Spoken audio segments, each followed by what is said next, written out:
Now, going back, do you remember that line where I said that there was an amendment, and that amendment to the contract of the original bid solicitation? There were 3 different versions of the AAWSAP bid solicitation that you can all download. You don't have to take my word for it.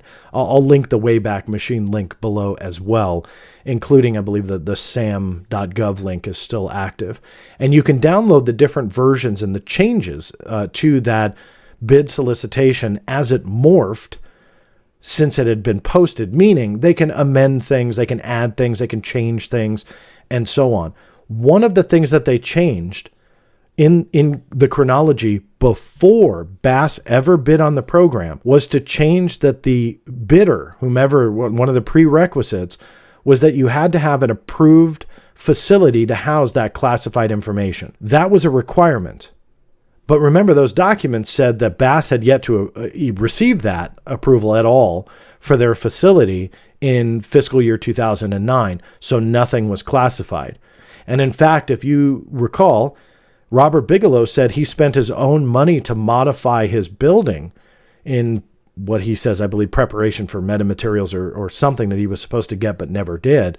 All of that made it seem like, wow, he was really investing in this program and really wanting to essentially split the cost with the government.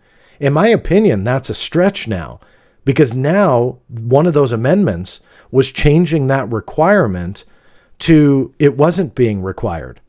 And it was like, how convenient for Robert Bigelow before he ever bid on the program that in August, before he submitted the bid, they changed that requirement. Then in this internal documentation, it reinforces he didn't meet the requirement. He later did because he invested his own money, but that was under the guise that he did it to kind of help the government. No, he needed to do that. That was what he needed to do to get into the classified creation of all of those reports. But what all of those reports then translated to was only one in the 38 DIRDs. That's the one that's been withheld. Other than that, he never created any. If option year 2, option year 3, option year 4, if they all got executed, there would be tens of millions of additional dollars that could have went in. And by him modifying his building and getting that classified status, what then he could do was get more money, but then potentially get a SAP status. And then he would really be essentially sitting pretty in regards to information access, financial access for contract extensions, spending, and potentially have AAWSAP moved out of DIA into an agency that it was more appropriate for that R&D effort and so on.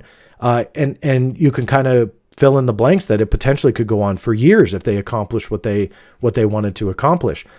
So I'm ending it there because it really shows what we've been told in a different light. And remember, I say moving the goalpost.